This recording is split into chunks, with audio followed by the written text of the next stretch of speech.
নমস্কার। আমার কাছে দূরে দেশে বিদেশে ছড়িয়ে থাকা সকল শ্রোতা বন্ধুকে অনেক অনেক স্বাগত জানাই audio story with Moumita YouTube চ্যানেলে। আজ এই চ্যানেলে আপনাদের পড়ে শোনাব প্রখ্যাত সাহিত্যিক শ্রী শীর্ষেন্দু মুখোপাধ্যায়ের লেখা ছোট গল্প খুনি। গল্প শুরুর আগে আমার পুরনো কথাগুলি আরও একবার খুব সংক্ষেপে বলে নিচ্ছি। এই চ্যানেলে যারা আমার গল্প পাঠটি শুনছেন তাদের কাছে অনুরোধ, যদি আমার পাঠ এবং পরিবেশনা আপনাদের ভালো লাগে, যদি গল্পটি ভালো লাগে, একটি লাইক করবেন এবং গল্পটিকে আপনাদের প্রিয়জনের মধ্যে শেয়ার করে দেবেন। আর যারা নতুন শুনছেন, যারা এখনও এই চ্যানেলটি সাবস্ক্রাইব করেননি, তারা অবশ্যই চ্যানেলটি সাবস্ক্রাইব করে আমার সাথে থেকে নিয়মিত শুনতে থাকুন নতুন নতুন বাংলা গল্প। সকলের কাছেই অনুরোধ, আপনারা বেল আইকনটি প্রেস করে নোটিফিকেশন অন করে রাখুন, যাতে প্রতিটি নতুন গল্প আপলোডের সাথে সাথে আপনাদের কাছে নোটিফিকেশন পৌঁছে যায়। আর কথা বাড়িয়ে সময় নষ্ট করছি না, শুরু করছি আজকের গল্প খুনি।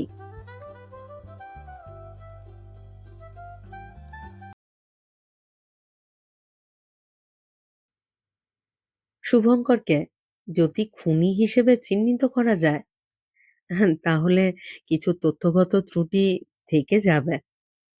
কারণ বস্তুত শুভঙ্কর এখনো কাউকে খুন করেনি, কিন্তু তাকে যারা খুব ঘনিষ্ঠভাবে জানে তারা অবশ্যই স্বীকার করবে যে শুভঙ্করের মধ্যে যাকে কিলার ইনস্টিংক্ট বলে তা আছে।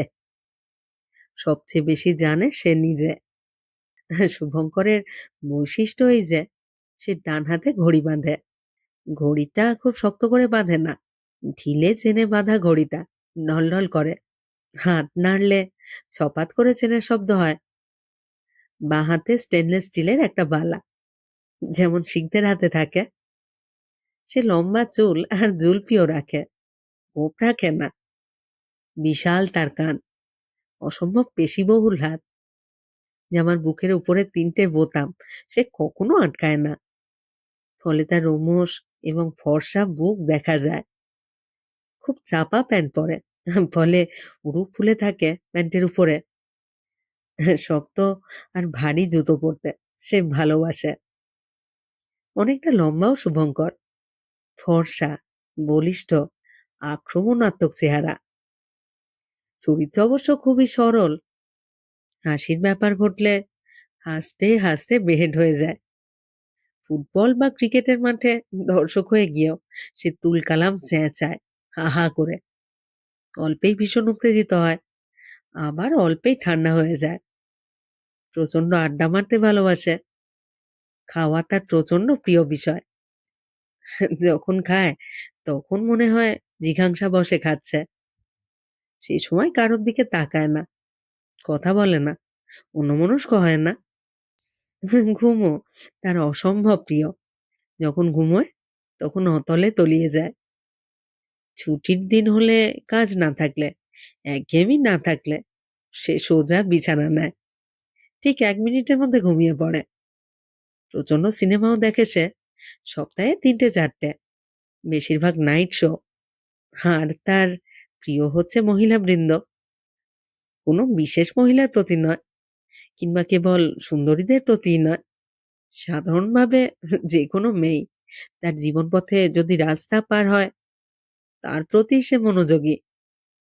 অবশ্য এই কথাও সত্য যে মহিলাদের মধ্যে কাউকেই সে তেমন করে কখনো পায়নি। বাদুই 2জন মহিলা তাকে কারণবশত চড় মেরেছিল বলেও শোনা যায়। আবার প্রেম নিবেদন করেছে এমনও তর মহিলাও আছেন। হোসেন নামে এক বন্ধু আছে শুভঙ্করের। অবশ্য বন্ধু বলতে যা বোঝায় তা না হয় স্বাভাবিক ছিল।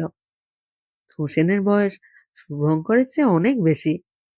হোসেনের চুল এবং দাড়ি যথেষ্ট পাকা, চলন বলন ধীরস্থির, রোগা এবং আপাত দৃষ্টিতে শান্ত মানুষে। কলেজ স্ট্রিটে ফুটপাতে তার একটা বইয়ের দোকান আছে, আর আছে একটা ছোট মতো বই বাঁধাইয়ের কারবার। পাজামা শার্ট পরে শীত গ্রীষ্ম কলসি টোলায় দিশি খায়। মাথায় টাক ঢাকতে একটা মুসলমানি এবং মারোয়াড়ির মাঝামাঝি কায়দায় কালো টুপি পরে। লোকে বলে সে আসলে গায়েতের ছেলে। দেশের গ্রামে এক নষ্ট চরিত্র ঘটনা ঘটবার পর থেকে নাম ভাঁড়িয়ে কলকাতার জঙ্গলে লুকিয়ে আছে। তা হোসেন বেশ ভালো জ্যোতিষী। পুরনো পুঁথিপত্র ঘেঁটে সে বিস্তর জ্যোতিষ শিখেছে। তাঁর সংগ্রহে অন্তত 50 খানা দুর্লভ জ্যোতিষশাস্ত্র ঘটিত বই আছে। সে সকলের হাত আর কোষ্ঠীর বিচার করে। শুভঙ্কর তার দোকান থেকে কয়েকবার বই কিনেছিল। খুব সহজেই শুভঙ্করের বন্ধু হয়ে যায় অচেনা লোকে। তুই তোকারই সম্পর্ক এসে যায়। হোসেনও সেরকম ভাবেই বন্ধু হয়েছিল। সেই হোসেনই একদিন তার হাত দেখে বলে, দেখ শুভ, তোর সব ভালো, কিন্তু তোর মধ্যে খুনির ইনস্টিংক্ট আছে। কি করে বুঝলি? বলে শুভঙ্কর নিজের হাত দেখতে থাকে। রেখা তো আছেই, তার উপর তোর দুটো হাতের বুড়ো আঙুলের আকার দেখেও বোঝা যায়। খুন করবো নাকি রে? করবি, যা মাইরি, সাবধানে থাকিস। কথাটা উড়িয়ে দেয়নি শুভঙ্কর। ছিটে ফোঁটা সত্য ওর মধ্যে আছে। সে নিজেও ছেলেবেলা থেকে টের পায় যে কাউকে কাউকে তার প্রায় খুন করতে ইচ্ছে হয়। হোসেন সান্ত্বনা দিয়ে বলে, অবশ্য ভেবেচিন্তে খুন করা নয়, কোল্ড ব্লাডেড বা প্রিমেডিটেটেডও নয়। দুম করে রাগের বশে করে ফেলতে পারিস। রাগ করতে সাবধান। রাগটা অবশ্য শুভঙ্করের কিছু বেশি। রাগলে সে পাগলের মতো চেঁচায়, রাগলে সে নাচে। রেগে গেলে পৃথিবীটাই তার কাছে রক্তাক্ত হয়ে যায়। হোসেন তাকে খালাসি টোলায় নিয়ে গিয়ে দেশি মদের মজা শেখালো। সে ভারী মজা। প্রথম ঝাঁঝ আর স্বাদ পার হয়ে মদের হৃদয়ে পৌঁছে যেতে পারলে এক ক্রিকেটের জগৎ। কথাটা হোসেনই তাকে বলেছিল। তুই যে বলিস আমি খুন করব, সে কি সত্যি? শুভঙ্কর একদা দিশি মদে তার ভেলা ভাসিয়ে কেঁদে বলেছিল সকলের সামনে। পাশে একটা ভীতু ঠেলাওয়ালা বসেছিল। কথাটা কানে যেতে সে উঠে অন্য পাশে সরে বসে। হোসেন গম্ভীরভাবে বলে, সত্যি করবই? করবি? শুনে শুভঙ্কর টলতে টলতে উঠে দাঁড়িয়ে বলে, তবে শালা। হোসেন হাত ধরে টেনে তাকে বসিয়ে দিয়ে বলে, আজ থাক, না আজই করবো যখন এখনই করে ফেলি। পরে করিস। শুভঙ্কর বায়না করতে থাকে, না আজই।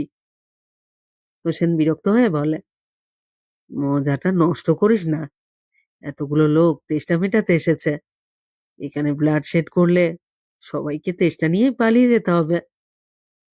না না, এখানেই একটা খুন, মাত্র একটা। শুভঙ্কর প্রায় কেঁদে ফেলে। হোসেন গম্ভীর হয়ে বলে, কি দিয়ে করবি? ছোড়া টোরা আছে? না তো। তবে বসে যা, ভালো করে খা, ফেজটা কেটে যাবে। গেল।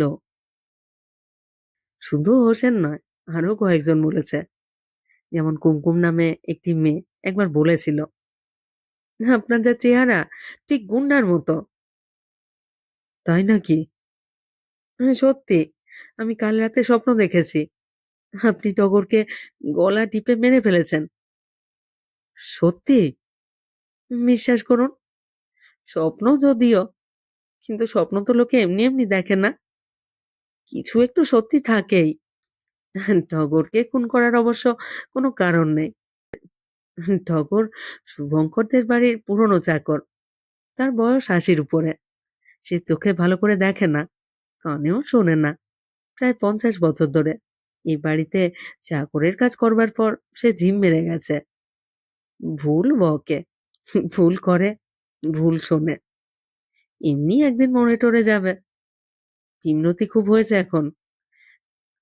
তাকে প্রচন্ড ভালোবাসে শুভঙ্কর। বাড়ির সবাই বাসে। শুভঙ্করের মা তাকে নিজের হাতে ভাত বেড়ে খাওয়ায়। তবুও শুভঙ্কর ব্যাপারটা ভেবে দেখে, একটু ভয়ও হয়। নিজের দুহাতের বুড়ো আঙুল নিয়ে চিন্তা করে সে, হাতের রেখা নিয়ে ভাবিত হয়। তার ভিতরে অবিশ্বস্ত খুনি কি সত্যিই লুকিয়ে আছে?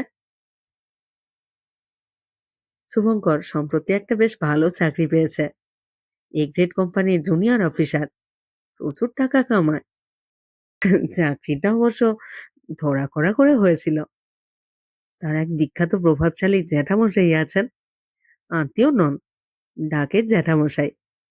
তিনি অনেকের চাকরি টাকরি করে দিয়েছেন, শুভঙ্করকেও।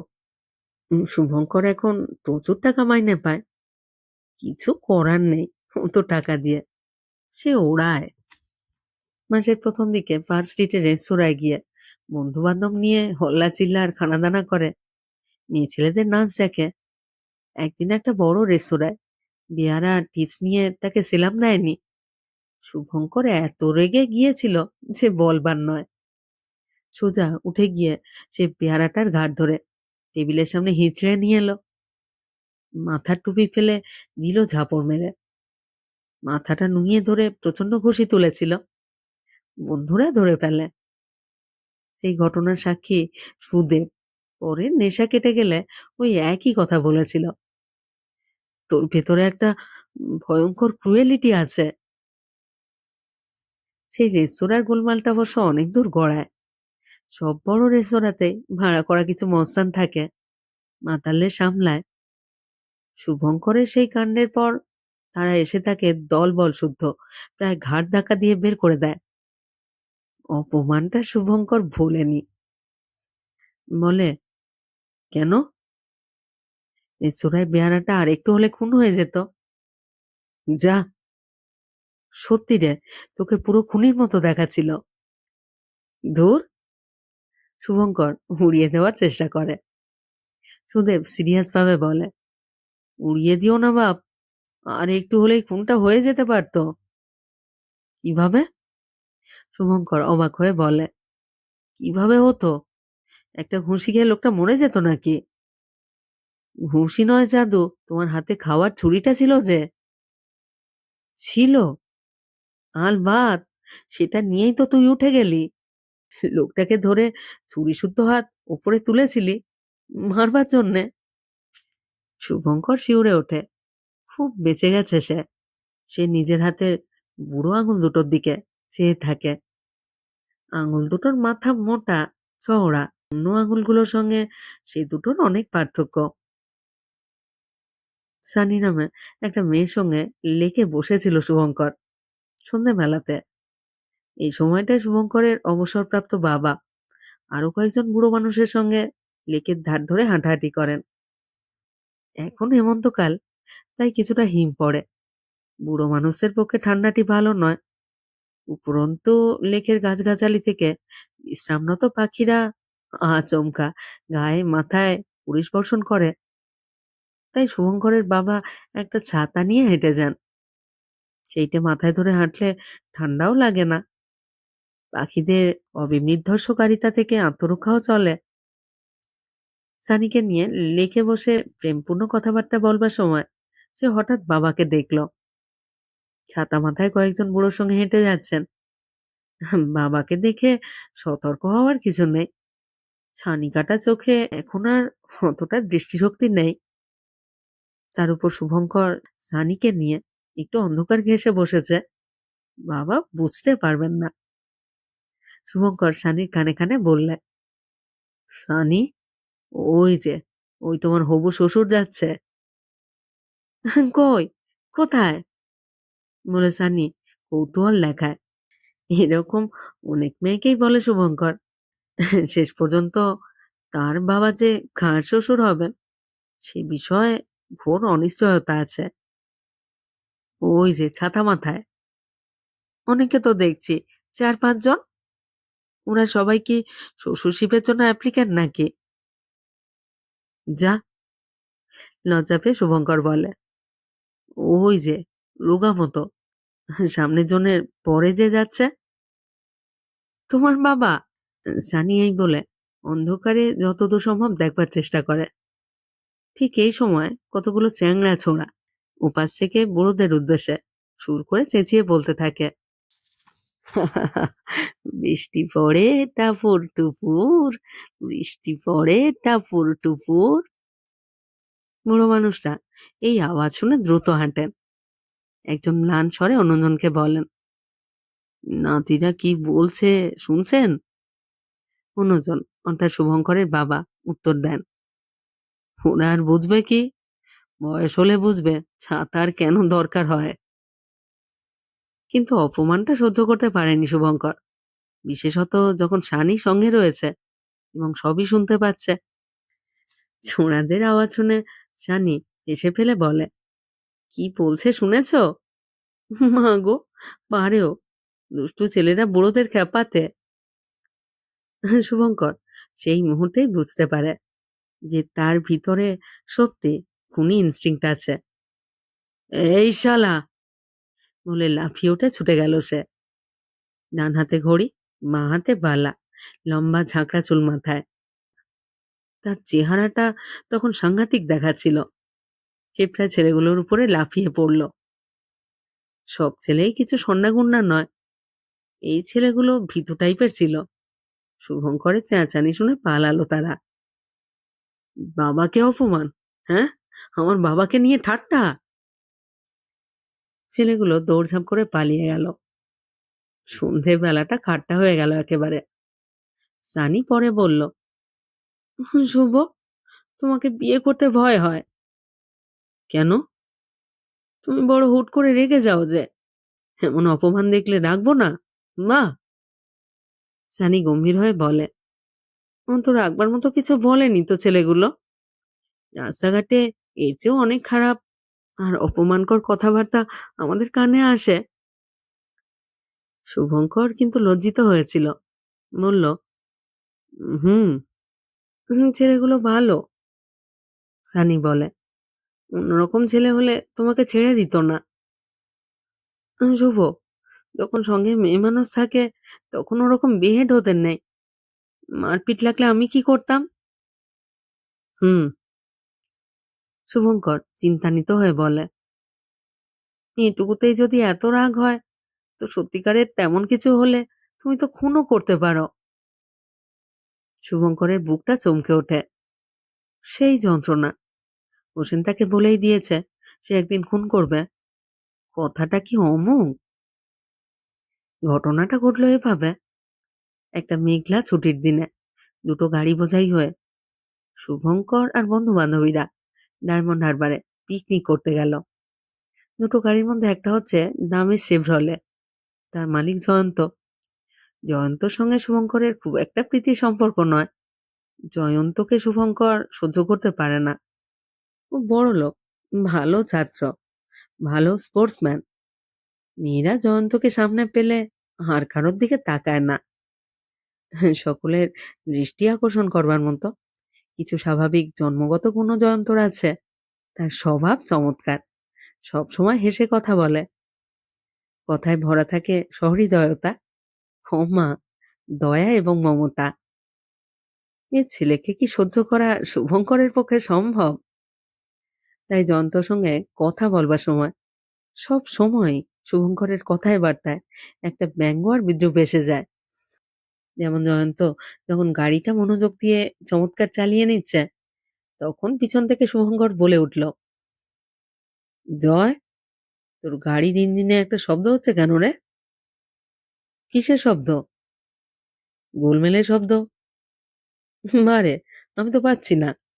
জয়ন্ত বলে, আমি পাচ্ছি। শুভঙ্কর বলে, মানময়ী নামে যে অসাধারণ সুন্দরী মেয়েটির সঙ্গে জয়ন্তর প্রেম, সে সামনের সিটে ওর পাশেই বসেছিল। সে হঠাৎ কৌতুকের চোখে সানগ্লাসটা খুলে পিছু ফিরে শুভঙ্করের দিকে চেয়ে বলে, আপনি কি গাড়ির এক্সপার্ট? শুভঙ্করের ভয়ঙ্কর রাগ হলো। না, সে গাড়ি চালাতেও জানে না। সে মাথা নাড়ল।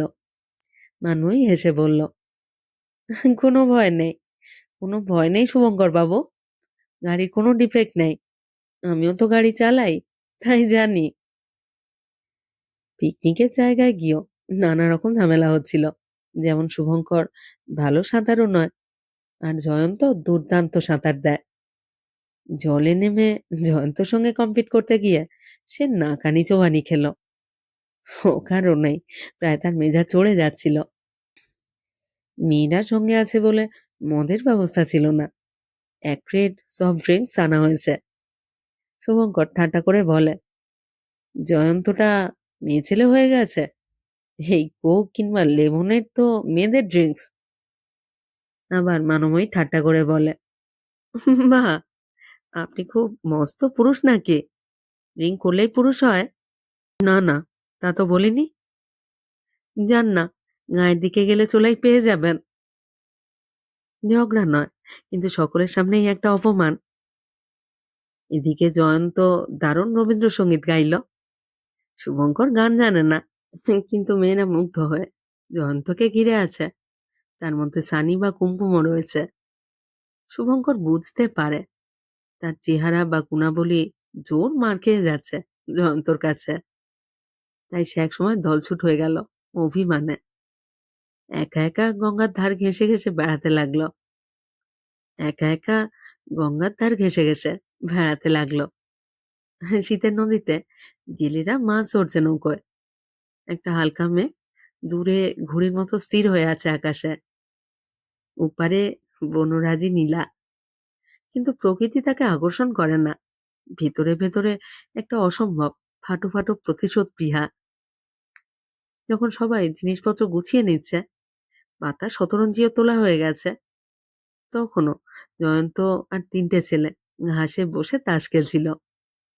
তাগাদা দিতেই তারা বলে, "হ্যাঁ, যাচ্ছি যাচ্ছি, আর 5 মিনিট, এই ডিলটা শেষ হলেই।" সকলেই বিরক্ত। সন্ধে হয়ে আসছে, প্রচন্ড শীত। ওরা তার মধ্যেই একটা ডিল শেষ করে আরো একটা শুরু করে দিল। শুভঙ্করের রাগটা তো ছিলই। সে ধমক দিয়ে বলল, 2 মিনিটের মধ্যে না উঠলে সব হাঁটকে মাটকে দেব। খেলোয়াড়দের একজন বলে, তাই নাকি, দে না, দে, জিওগ্রাফি পাল্টে যাবে। 12 টাকা হারছি, ইয়ার কি নয়। জয়ন্ত বলে, তোরা অন্য গাড়িটায় চলে যা, আমরা পরে যাব। কোনো কারণ ছিল না, কিন্তু হঠাৎ শুভঙ্কর মনে করল যে এটা তাকে ইচ্ছাকৃত অপমান। হামচা ভাবে তার নিজের কিলার ইনস্টিংক্টের কথা মনে পড়ে গেল।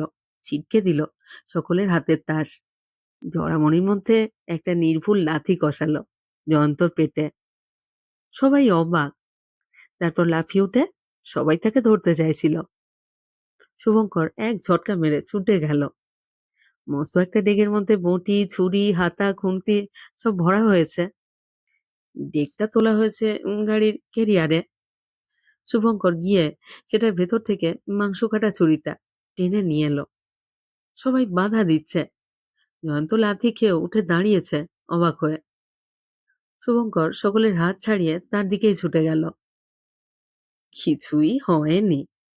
হোসেনের কথাটা ফলেনি আজও। কি করে ফলবে?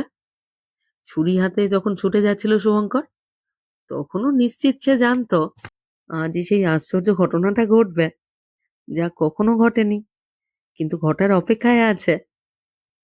সে তাই নিশ্চিত সেই পরিণতির দিকে বইয়ে দিয়েছিল নিজেকে। দৌড়ে গিয়ে সে জয়ন্তর সামনে একটা হাত তুলে কি একটা দুর্বোধ্য চিৎকার করে উঠেছিল। জয়ন্ত তার ব্যথাতুর মুখখানায় সামান্য হাসি হেসে বলল, ধুর শালা, ওভাবে লাথি মারতে আছে, খুব লেগেছে রে। মানুষ এরকম নরম সহৃদয় ভাবে তার আক্রমণকারীর সঙ্গে কথা বললে মারা যায়? সবাই শ্বাস বন্ধ করে চোখ বুজে যখন রক্তপাত এবং মৃত্যুর অপেক্ষা করছে, তখন জয়ন্ত হাত বাড়িয়ে শুভঙ্করের কাঁধ ধরে বলল, আমাকে একটু ধরে নিয়ে যা। শুভঙ্কর হতভম্ব হয়ে বুঝল সে পারেনি, জোর বেঁচে গেছে। হোসেন বলে, খুব সাবধান শুভ, তুই একদিন খুন করবি। শুভঙ্কর বলে, যা। হোসেন বলে, করবি। শুভঙ্কর বড় ম্লান হয়ে যায়। আবার ভাবে, আমার মধ্যে যে অচেনা লোকটা আছে, যে খুনি, তাকে একবার পেলে হতো। শুভঙ্কর বলে, "করব। শুভঙ্করকে